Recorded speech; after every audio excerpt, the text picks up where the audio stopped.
Thomas Edison, Richard Branson, John F. Kennedy, Mozart, Michael Jordan, Will Smith. That sounds like a list of highly successful titans in a variety of vocations. Why is it that we rarely hear that they have or had ADHD? And you know what we hear even less about? Serena Williams, Emma Watson, Mel Robbins, Whoopi Goldberg, Agatha Christie, Erin Brockovich, Cher. Yeah, the successful women navigating ADHD. And that's exactly why I started this podcast, ADHD for Smartass Women. I'm your host, Tracy Otsuka. I'm a lawyer, not a doctor, a lifelong student, now a coach. I'm also the creator of Your ADHD Brain is A-OK, a system that helps people like you figure out what they should do with their life. And we're here today to talk ADHD, your strengths, your symptoms, your workarounds, and how you proudly stand out instead of trying to fit in. I credit my ADHD for some of my greatest gifts. And you know what? I spy a happier life for you too. So without further ado, a shiny new episode is starting now. Hello, I am Tracy Otsuka, and I wanted to welcome you to episode number 131 of ADHD for Smartass Women. How are you doing? You know, if you're here in the States, I hope you had a great 4th of July weekend. We went to my brother and sister-in-law's in Roseville, which is right outside of Sacramento. I'm in Northern California, and they bought this big, beautiful home on the golf course. And because of COVID, it was the first time that we were in their home, and it was certainly the first time that we've been part of a big event in the last, 16 months, right? Actually, it wasn't even that big. There were maybe 14 of us there, but it was so nice to be celebrating with others. Although when they pulled out the fireworks, I was absolutely terrified that they were going to burn the neighborhood down. And clearly their neighbors, they weren't worried at all because they were all doing the same thing. But, you know, the fires in our area have been so bad. And at least for us, we're about 2 hours closer to the coast than they are.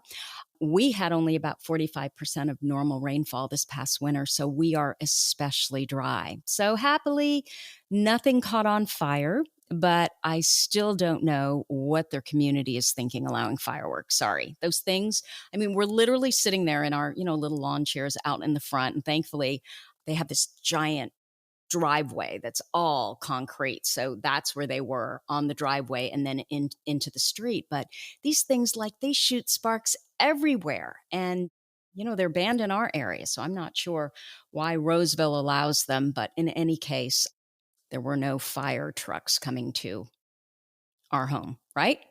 So I am going to start with some ADHD for Smartass Women Apple Podcast reviews. And I just want to say thank you so much for those of you that take the time to post them, because it does help us get the word out so that we are able to help more listeners just like you. And you're the whole reason for this particular 1 million Gold Stars podcast episode. So 1 million Gold Stars and as many thank yous to you for posting them. So our first one is from Lizard Queen Z, and she titles it Speechless. For the first time in my life, I am completely speechless, but in the best way possible. I cannot say enough wonderful things about this podcast. I listen while I'm working.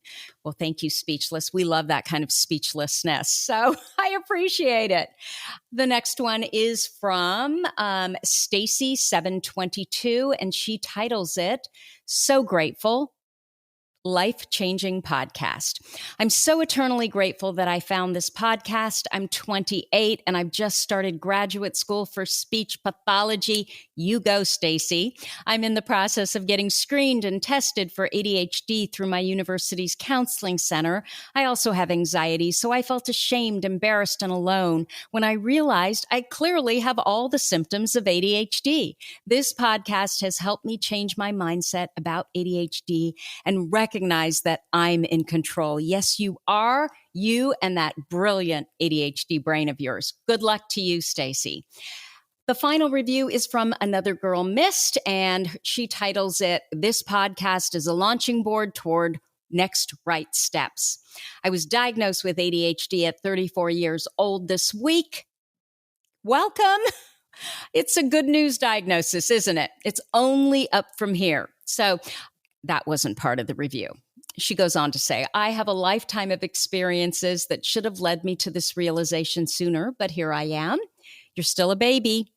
Just now putting it all together. I took the weekend to get away on a solo trip and took the time to really dig into my feelings about all of this. I was on a hike and randomly searched podcasts for women with ADHD, and I found your podcast. I listened to that one, and then another, and another, and another. It wasn't just the hyperfocus kicking in. I was relating and learning so much. I've got tangible next steps of coaches and yoga I want to look into. That's huge for me. I have forgiven myself for things I didn't even know I was holding on to. I'm tapping into understanding myself in a whole new way. So thank you.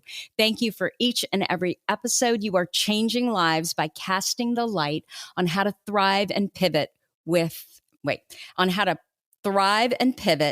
I think, as a woman living with ADHD. Thank you so much, Another Girl Missed, for your very kind words.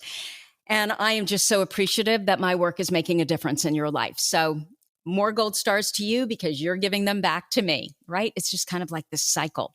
So there's one thing that I wanted to say. A couple podcasts ago, I read a review from someone named, well, this is what her caption is, Half-Bade NXJ 3749268.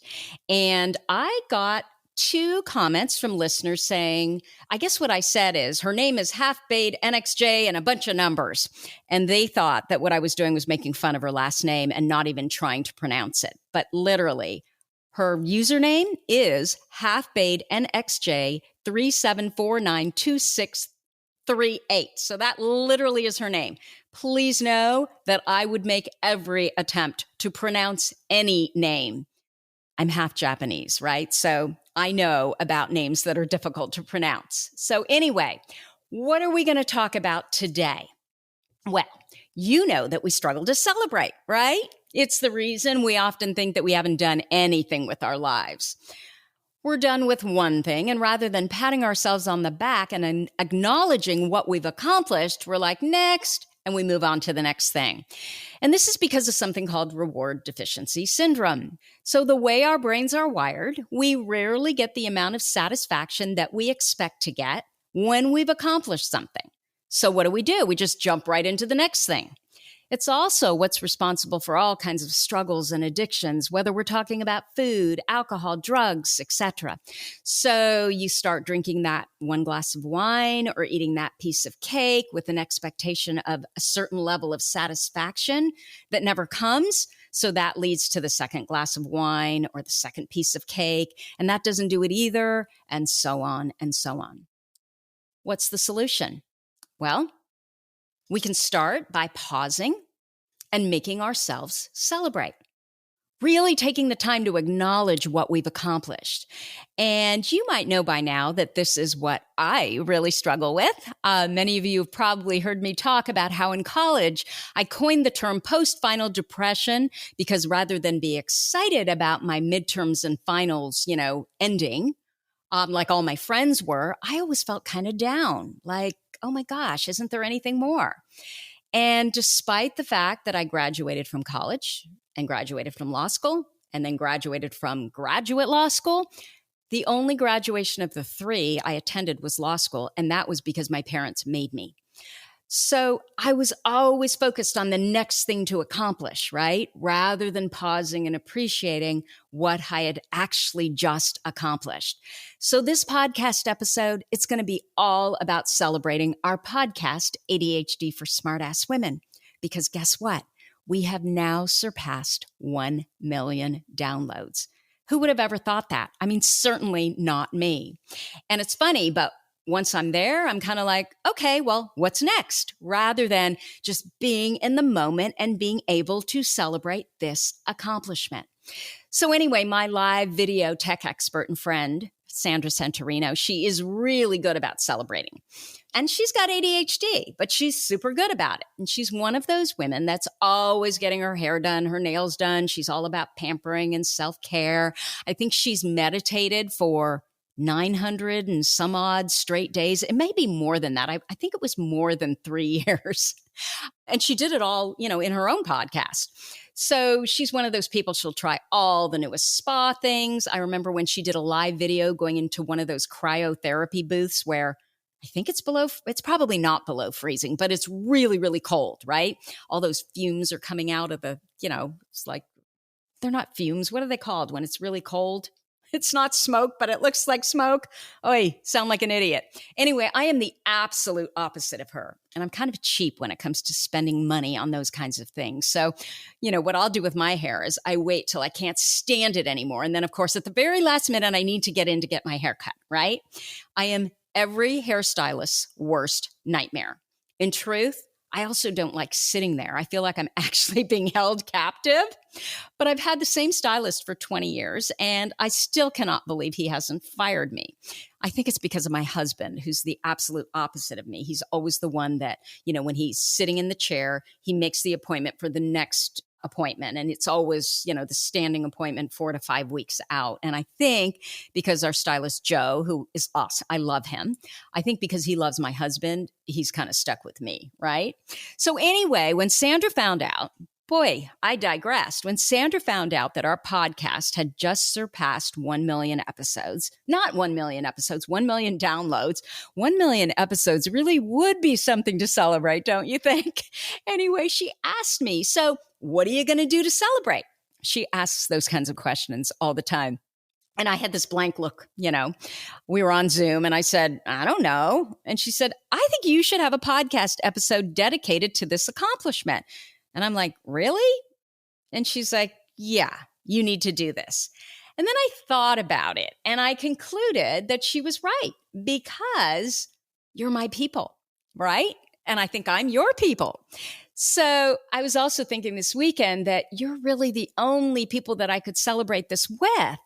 It dawned on me this morning that I just came off of a really busy, busy weekend where we were packed with seeing friends and family. Like I said, the first really busy weekend since COVID. We're all vaccinated, all of that is taken care of. And I hadn't seen so many of these friends and family for a long, long time. And I realized that not one person the entire long weekend asked me about how things are going and what I'm up to. And part of it is no one has a clue about any of this online stuff, right? Where it's not in person. And so it's so hard to celebrate with people whose eyes glaze over when you try to explain anything about the online virtual world. But then when you add in that part that it's about ADHD, I'm sure it's not intentional. They really don't know what to ask. They don't know what to say. They don't know what to do. They don't have a clue what I'm doing. And I've actually heard other online coaches and entrepreneurs say the same thing. So, of course, when you add ADHD to it, it just gets so much worse. But what this means is that I've stopped volunteering information and trying to explain it, which is why you're stuck celebrating with me here today, right? You know exactly what's going on because you're here. And many of you wonderful, wonderful souls have been here. I should say wonderful, wonderful smartasses have been here from the beginning. And you have no idea how much I value and appreciate your support. And so today I'm going to share with you what I've learned from working hard to get my millionth download. How this podcast has literally changed my life for the better, and how you can use what I've learned to move that big thing forward that only you know what that is, right?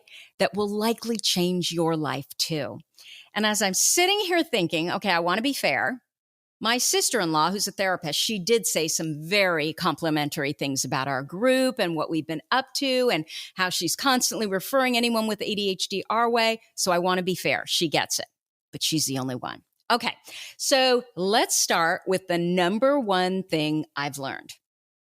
Okay, number one, the importance of being future-focused versus past-focused. And I know I've talked about this many times. I devoted a whole podcast episode to it. So what am I talking about if you haven't heard that episode? Well, people who are past focused, we use the fact that, we don't know how to do something as a reason not to do it. Versus people who are future focused, we don't let the fact that we don't know how to do something stop us from doing it. So I want you to think back when you were little. If you didn't know how to do something, you just kind of figured it out, right? If you wanted to learn how to play the piano, or for me, I remember I was really into sewing and I wanted to learn how to sew a dress or play soccer. You just did it. It never dawned on you to even think about the fact that you didn't know how to do something as a reason to not do it. Hell, you didn't know how to do anything, right? You just jumped right in and you tried. So when do we stop trying? When do we start using our past as an indicator of what's possible in our life? We don't do anything that we don't already know how to do, and we won't try anything new because we use the fact that we don't know how to do something as the reason why we shouldn't do it, right? So no wonder everything stays exactly the same, right? So I want to be really transparent that this is an idea that I first heard on Brooke Castillo's podcast. I think it's called the Life Coach School. I think it was on her podcast. I'm pretty sure it was her that I first heard using the terms future focused and past focused. And I just, right away, it just kind of gelled with me. So because, and this is really important, everything that is possible, which is everything, and we often don't realize just how possible most of our dreams really are, is built from our future, not from our past. I want you to think about it. If you only build from your past, what are you going to get? Yeah, what you already have. And I guess that's fine, but only if you don't want something more, right? And so the only way to build something new is by getting uncomfortable and acting and getting out of your head, not just thinking about acting, but actually doing and learning in an area you know little or nothing about. You don't know what you're doing while you're doing it. I mean, none of us do, right? But you're learning, and before you know it, you do know what you're doing. And that means that you're always in your future. And guess what happens when you try and you fail at something enough times? Yeah, you learn how to do it. And then you get better and better at it. And ultimately, as we've said many times, action is what builds confidence. I want to point this out because if you've been feeling a lot of negative emotion, I want you to consider this right here, okay? That working in your future is what brings you positive emotion and energy every time because you're not using your past as a reason why you can't move that big thing forward or learn something new or find joy or whatever it is, right? You find positive emotion by having the courage to try new things. You find positive emotion by having the courage to master new things. You find positive emotion by making yourself proud. And all of that is in your future. It's never in your past. So this podcast, ADHD for Smartass Women, it confirmed that for me tenfold. I had no idea what I was doing. I remember when I wanted to start a podcast, and it took me probably a year from the time I thought about it to the time I actually did something about it. The whole idea of a podcast, it was just so daunting and overwhelming. I had no idea where to even start. Now I look back on it and I realize that it wasn't that big of a deal. I made a huge deal out of something that really wasn't that difficult. It just seemed so difficult because I hadn't done it before. Ultimately, it came down to writing a description of what the podcast was about, getting an image together, recording 4 episodes, and then submitting all of this to a few podcast platforms, which you upload once to your podcast hosting platform, and then they send it where you want it to be sent.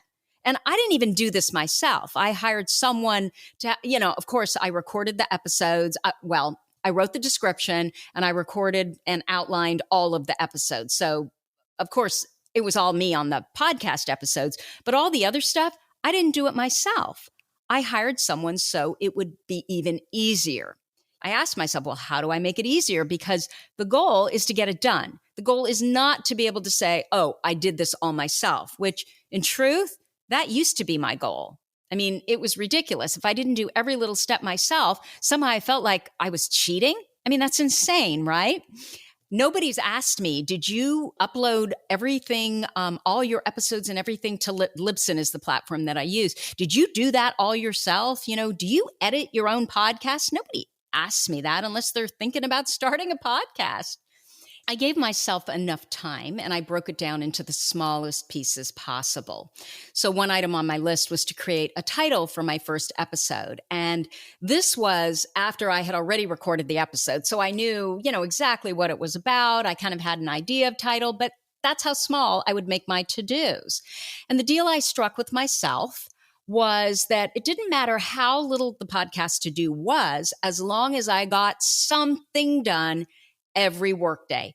It moved slowly, but it moved. And I should actually say, I don't even know if it was something every workday. It was probably about 3 times a week. I don't even think that I made myself do something every single day. Maybe I did. I can't even remember. Okay, so my second lesson, number 2, was you really have to figure out what works for you. A podcast, it turns out, is really the best teacher on how if you do a little bit for a whole year, it's so amazing how much you can actually get done.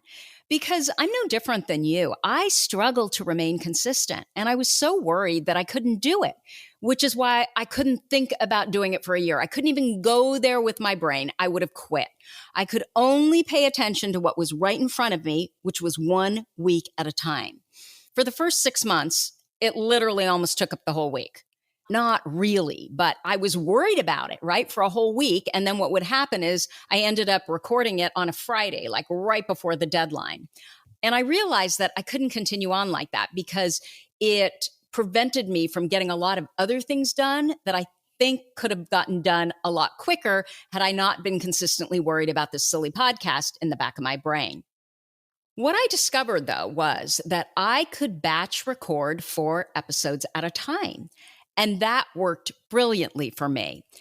That meant that I would spend the better part of that week just on the podcast, but then I wouldn't have to worry about it for 3 weeks, which was so much more efficient, right? So when I say the better part of the week, I would be focused just on the podcast, like all 4 episodes of the podcast. I would do the research. I would do the outlining. I would do the recording. And that just seemed to work so much better for me.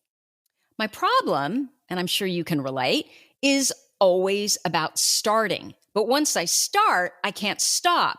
So this batch recording of podcasts, it just made so much more sense. I was in my lane.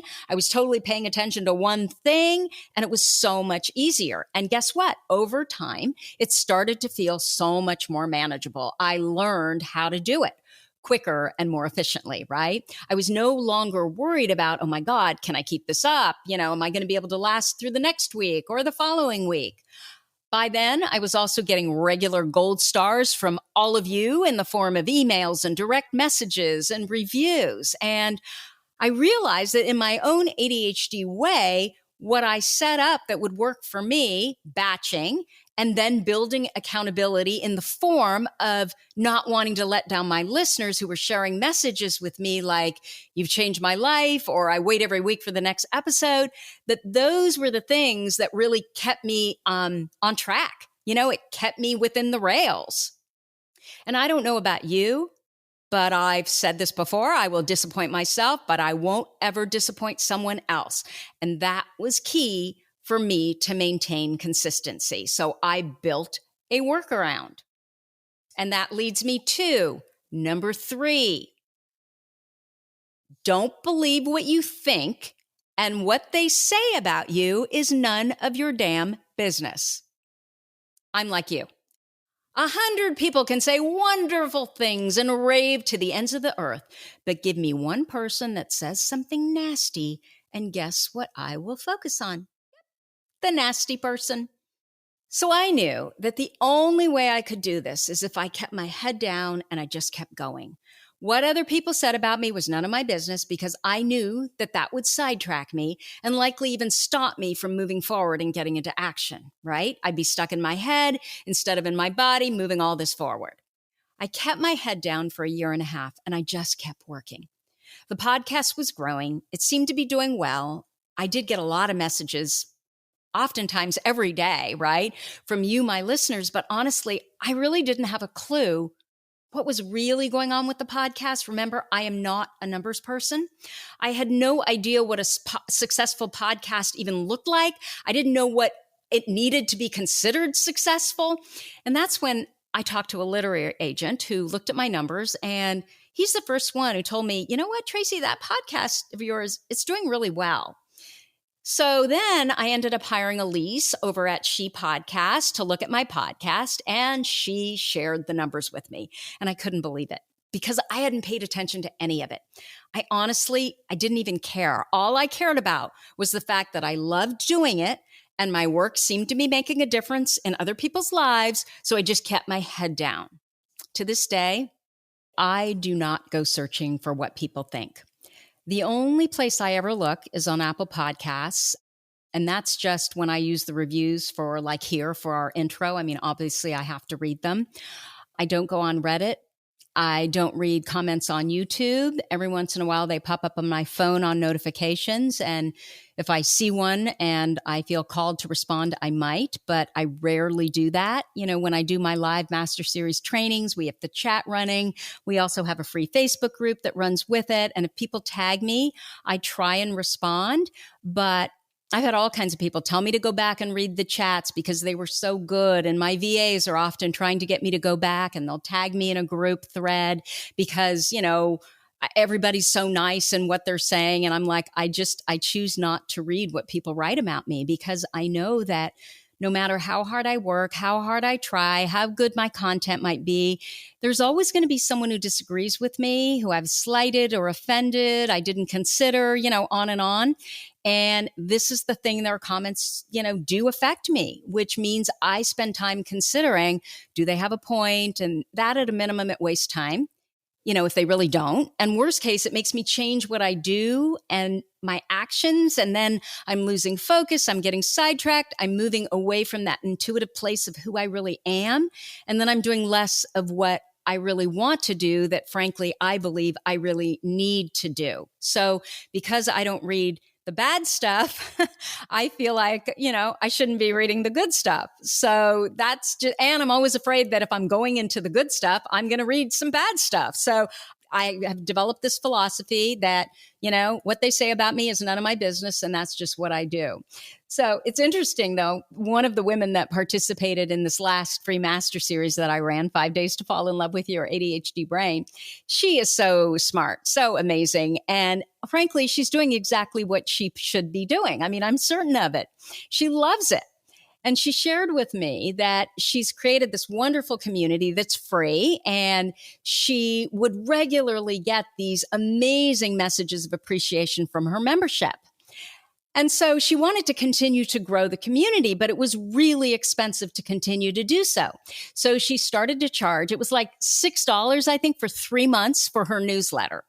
That's literally what, $2? I mean, I don't do math well, but I know that's $2 a month. And some of the members, for asking for $6 for 3 months, they were so nasty and irate. You know, how dare she charge for this service she's provided for free for the last year or year and a half? And she was so upset by it at all that she just kind of dropped it. But she realized that she could raise everything she needed from just 12 members who recognized her brilliance, who loved what she was doing, and were more than happy to support her. And that made her really become aware of the fact that, look, I don't need to have many people that support me. It's not about the numbers. What I need is just a few of the right people that support me and what I do. And I just absolutely love that story because it really is so true. It is about environment and being around the right people, right? Being around our people. And I have another story. So, you know, it just made me remember that, you know, when I had my high-end women's wear company, I've told you that I ran this company and 60% of our business was Saks, Neiman Marcus, and Nordstrom. And there was one very trendy, hot boutique that was always in the news. The celebrities were always photographed in this store. It was in Los Angeles, and I really wanted to have our collection there. And so the owner buyer, she was both of the store, came to one of our shows. And what she told me is, I don't think what you're doing right now is really right for our store, but I've been looking all over the place for a collection of interesting white women's shirts that are really high style, high design, but really beautiful quality, because that's what we were known for, was just our incredible quality. Now, we did everything in silk. We didn't use cotton. We were super high end. And honestly, as much as I would have liked to have been, just completely on trend, we just weren't. Our customer base was pretty much 35 plus. But based on her request, what I did was I created a whole collection of white shirts for this one customer that really wasn't our avatar. So this buyer ended up ordering, but she was so difficult and such a pain in the rear that honestly, I didn't even want to work with her. But because this collection of white shirts didn't appeal to our typical avatar or buyer, no one else ordered but her. So I had created this whole collection and gone in a completely different direction, listening to one buyer. I ended up only running those shirts for one season. We got rid of them the next season. We got rid of the buyer. We got rid of the store. And the reality of it was that their customers, they weren't our people. She wasn't our people. Her store wasn't our people. But I had lost track of who we were and where our area of brilliance was. And I tried to be something we weren't, right? So I learned a big, expensive lesson. Okay. Number 4, what did I learn? Action generates positive emotion, and it's all about the positive emotion, baby. Yep. I have to constantly remind myself that I'm in control of what I think. And just because I think it doesn't mean it's true, right? Because my thoughts determine how I feel, and that in turn impacts how I act and the results that I get. Therefore, I want to think thoughts that spike positive emotion.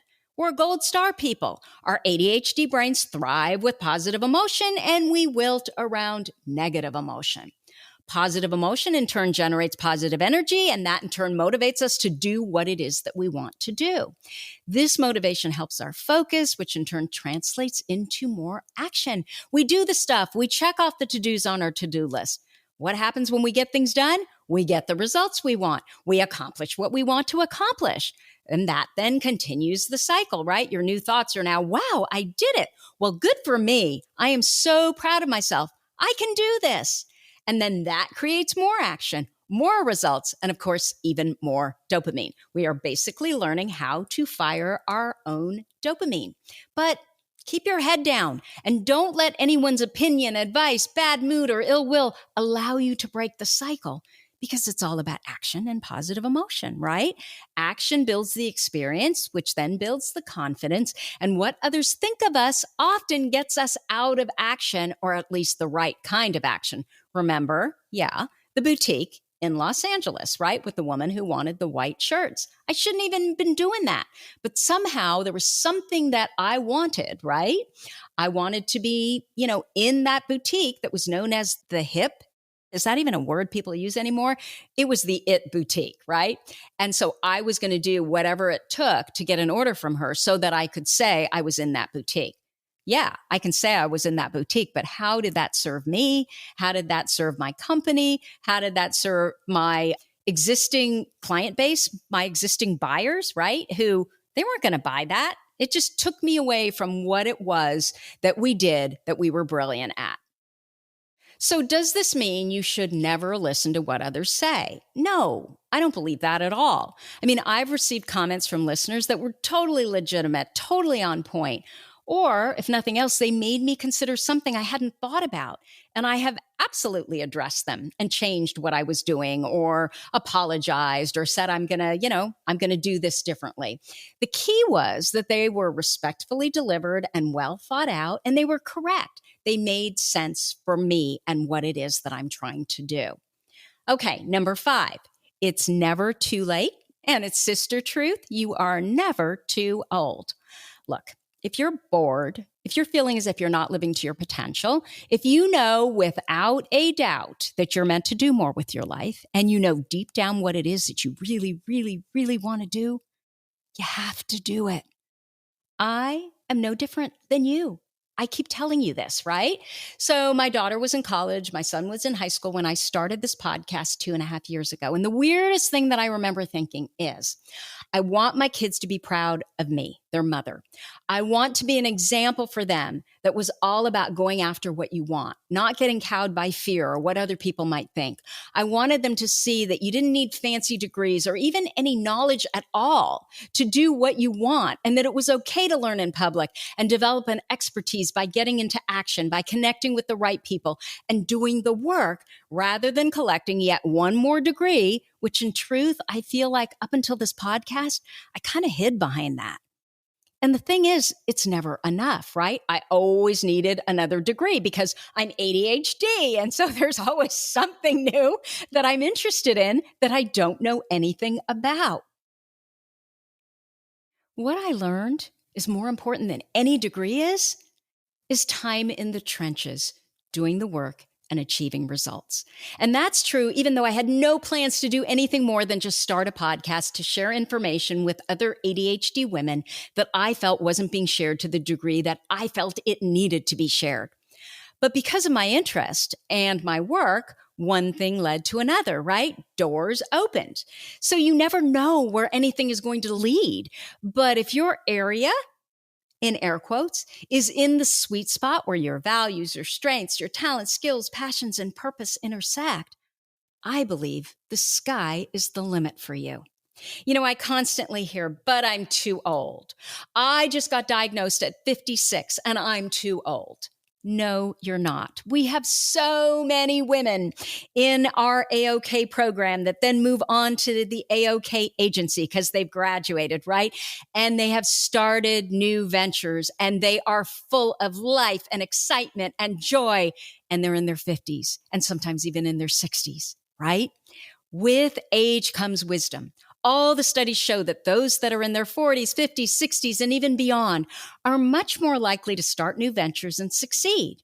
Your age is actually the perfect age. You have experience, you've developed better judgment, you have a much better sense of what's truly important to you. And over the years, guess what? You've honed a myriad of skills that you don't even recognize as skills right now, probably, right? And let me tell you what happens to the restlessness, the boredom when you just start and get visible. You meet the most interesting people. You meet your people. You start working with these people. You become friends with these people. You then meet their friends, and your world just gets bigger and bigger. I don't know who said it, but you are an amalgamation of the 5 people that you hang around with the most, right? So be very selective about who those 5 people are. The best part of it is you get to work on those things that interest you the most. You get to live your purpose, which means that your work makes a difference in other people's lives. In short, you change lives. And I promise you that there is nothing that equals that feeling of hearing, "You've changed my life," over and over and over again. I can't hear it enough. What do you think that does to your confidence on top of all of that? You know, I have to tell you, I really thought that, yes, I could change people's lives. I thought that from the beginning. I thought it with cartography, which is, my other patented system. I believed I could also change their lives in a matter of weeks. Yet, it was such an audacious claim that I was constantly asking myself, wait a minute, you can do this, right? You can do this, right? So I had to just step out there on a limb and say, yes, I can do this, because deep down inside, I really believed I could. Now I know that without one shred of doubt, I can do it. And the more I did it, the more I realized that I could do that and I could do more, because I've done it over and over and over again. And this experience has taught me to trust myself. I have learned that I can do anything once I'm committed to doing it. I just have to do it one step at a time. And guess what? I am no longer ever bored. I can't tell you that I could have said that at any time in my life other than now. You know that I believe that every one of you is truly brilliant at something. And many of you already know what that is. You just need to act on it, right? And you think that thinking is somehow acting on it, somehow moving yourself forward. But it's not, because you're still stuck in your head. Acting on it requires action. It requires you doing something. And ADHD women, by and large, were meant to lead in something. I'm sorry. I believe that with every fiber of my being. We don't do well in a group as one of many. We need to blaze our own path and forge our own trail. We need to do things our way. And the best part about this is that, well, we need to do it our way because we see things differently. We see openings other people don't see. And whatever we do, we always do it with a little bit of a twist, right? So that reminds me, when I was in high school, my sister and our friends, we had mutual friends, took me for my birthday to the top of the Bank of America building. It was for my 16th birthday. And I think we went to the Carnelian Room in San Francisco. Now, kids didn't go to the Carnelian Room. I'm sure the waiter must have just thought, who the hell are these girls? Only adults with money typically went there. So I'm honestly not sure how we even afforded it. But for whatever reason, that's where we were for my 16th birthday. And I still remember I ordered a Perrier because we couldn't drink, right? And I ordered a Perrier with a twist. And I remember my friends asking, what's that? Well, it was basically a Perrier, which no one at the time drank. Today they're very common, but you really didn't know even what a Perrier was unless you were European. And a Perrier with a twist meant it had a sliver of citrus rind, right? Like a lime or a lemon. And I can't remember at the time when you said Perrier with a twist, which one did it come with? So my friends probably ordered Cokes and Pepsis. And I remember when I told them what a Perrier with a twist was, they literally rolled their eyes. And that's exactly how I see ADHD women. They just need to do things their way, right? If everyone is ordering Cokes and Pepsis, they're ordering a Perrier, and not just a Perrier, but a Perrier with a twist. If everybody else is saying navy blue, they're like, nope, we're going to do red. There is always a twist, right? They struggle to just go along to get along. And those that do that and fade into the woodwork for fear of being noticed or, heaven forbid, making waves, well, that's exactly why their life isn't working, because you are meant to lead. It doesn't matter in what, just something. You're not meant to fade in with the rest of the, I don't know, what can I call them?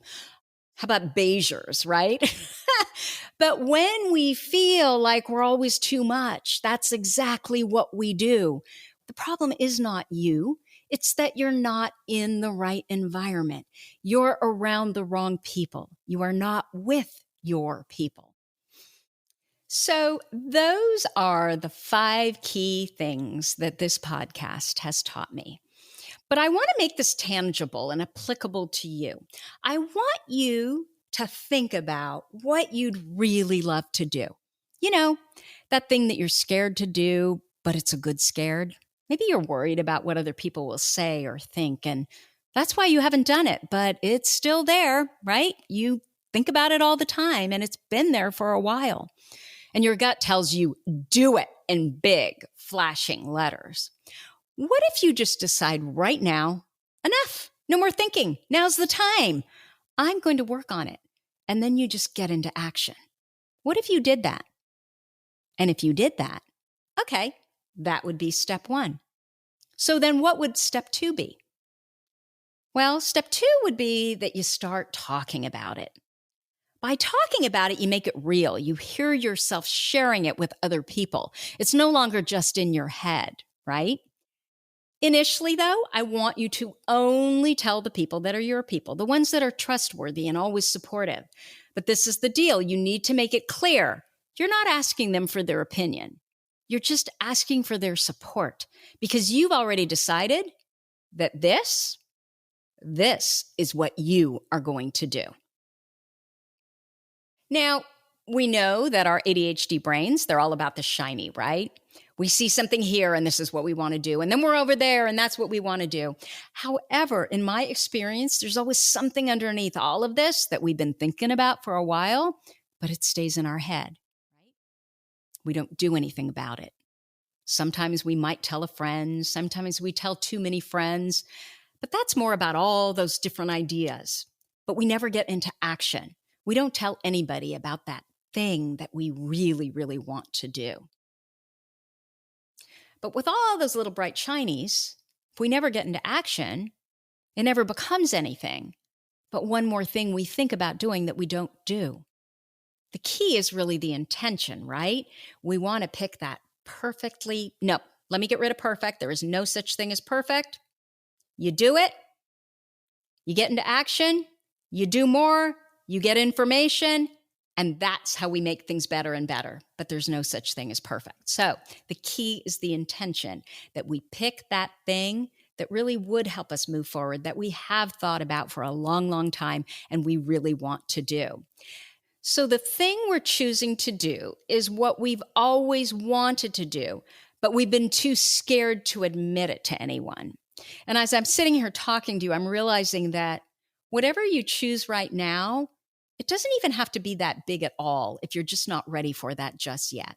It just has to be something that you'd be really proud if you accomplished it. And accomplishing that one thing that makes you proud, guess what? It makes it so much easier to accomplish that next thing that makes you even prouder. So I want you to get out of your head and get into action. I want to teach you how to fire up your own dopamine and feel good when you're not having the best day, week, or month. And I'm telling you, the best way to do that is to get into action, do those things that are kind of scary, but are really good kind of scary. Okay, so let's say you've chosen the thing. Now I want you to sit down and put together a simple list with the big things that need to be done to accomplish it. So we're talking about big, broad categories. For my podcast, it was things like I had to choose a name. I had to write the description. I had, to upload everything to my podcast platform. I had to record the first 4 episodes of the podcast. So once you have your broad categories on the punch list, then I want you to break down each item, each one of those broad categories into the smallest possible tasks. And I want you to start with no more than 3 of these little bitty items each week. No more than that. That's all you need to accomplish. And that's all that will make it to your to-do list for that week. Now, of course, you can add other things to your list, but no more than those 3 small things for this particular project that's just for you that we're talking about right now. So if you end up doing everything on the list and it's Wednesday, all of those 3 things, of course, go ahead, add more. That's great. And if you just get the 3 items done, that is amazing. So that is great too.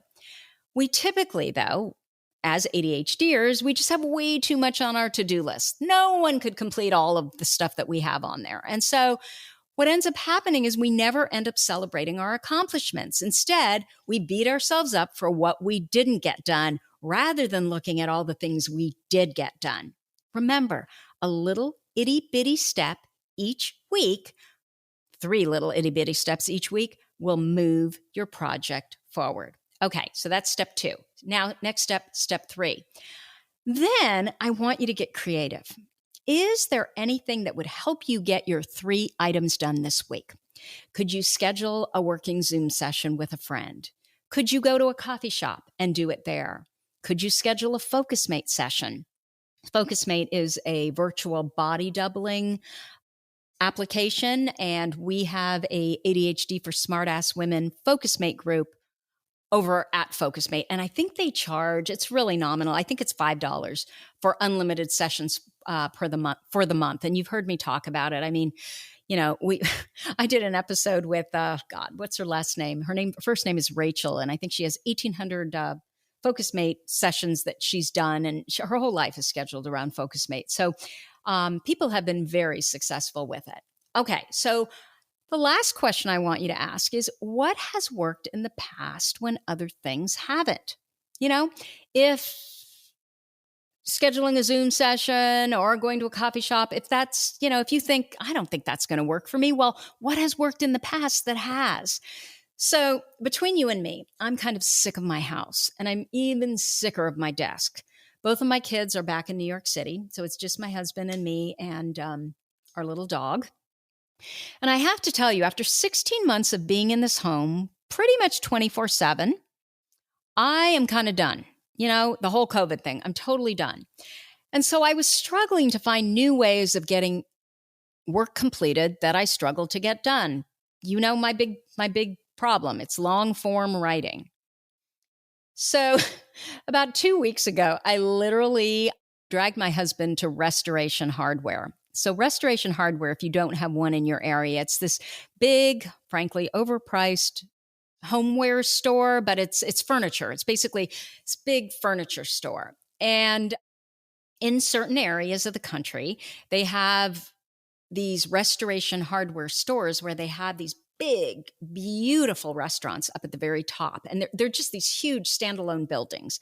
And then they have, I think, 2 floors of furniture that you have to walk through 2 floors of furniture to get up to the very top where you can have lunch or dinner. And so they built one over in Corte Madera, which is about 35 minutes from where I live. And the outside of it is all decomposed granite. And then they have their outdoor furniture. And I mean, it's just chock full of this outdoor furniture and these, I don't know, they look like 100-year-old olive trees. I mean, it's just a beautiful setting. So there you've got all these tables and chairs and sofas, and it's all outside around this big store. And so I dragged him there. I dragged my rolling, backpack or briefcase with all my stuff in it. And I literally sat down in the front of the Restoration Hardware on their furniture doing my work. And that's what they want. They're trying to, develop more of I guess that it's kind of a lifestyle, location that people come there just to kind of hang out. And I don't know, maybe they're going to have drinks and stuff. But right now it's just, all of this beautiful furniture in this beautiful setting. So, it's like I've been testing these things like what could work? What could I do? And that worked sort of. But last week I bought a new chair and I moved our ratty but comfortable living room chairs to the bedroom. And, they're slip-covered chairs and they're white. And so they kind of have holes in them. They look pretty bad. So my plan is to slip cover one or both of them. But I can't do that and put them in the bedroom, but I can't do that until I find a new bed. So I have no idea what fabric to re-slip cover them in. So I've got my ratty, slip covered chairs in the bedroom right now. And what I noticed over the past week is that I have taken 3 long phone calls in my bedroom, with notes and everything in this one chair. The light is subdued. It's peaceful. No one is back there. And I realized that I can get things done there. I mean, it just feels really conducive to writing. So today I decided that I was going to write in that chair. And guess what? It worked. Look, I don't know what's going to work for you, but if you're working in an area of interest, I know that something will. So get creative, start paying attention, figure out your get it done formula. I mean, could it be in front of a Restoration Hardware, or could it be in a coffee shop, or could it be in your bedroom in a ratty slip covered chair? When you figure out what works and what feels good, that's where you need to start. That's where you need to start building. And then what I want you to do is once you figure out your get it done formula, how you're going to get this thing done that you really, really want to get done, I want you to send me a message and announce what scary but exciting new thing you'll be taking on after listening to this podcast. Are you going to go back to school? Are you going to sign up for that program that will give you the training to do what you've always really wanted to do? Are you going to start your own podcast, your own business? Are you going to record that album? Let me know, whatever it is. I really, really want you to share it with me. And I know that, again, if it is right there in the sweet spot where your values, your strengths, your talents, skills, passions, and purpose intersect, I know that you can do it. Finally, I just want to thank you so much for your kindness, your spirit, your friendship, your confidence, your humor, your brilliance, and your million gold stars. You, bar none, are the reason that I get to live a life of meaning and I get to live my purpose, which is to show people who they are and inspire them to be it. I am eternally grateful for your confidence and support in me and of me. So that's what I have for you for today. My goal is to change the conversation around ADHD, helping as many women as we possibly can learn how their ADHD brains work so that they too may discover their amazing strengths. And your reviews, well, they just really help. One more thing, if you have a comment, a guest you'd like me to interview, or a topic idea for this podcast, go to my website at tracyoutsuka.com and leave me an audio message, or reach out to me at tracy@tracyoutsuka.com. Thank you so much for listening, and I'll see you here next week. You've been listening to the ADHD for Smartass Women podcast. I'm your host, Tracy Outsuka, and we're available on iTunes, Stitcher, Spotify, and Google Podcasts. Not coincidentally, ADHD for Smartass Women, it's also the name of our free Facebook group. We're a totally smartass community of successful, ambitious women who share our ADHD wins, questions, and workarounds. Join us at tracyoutsuka.com, where you can also find more information on our Your ADHD Brain is A-OK system. I spy a happier life for us, and I'll see you again next week.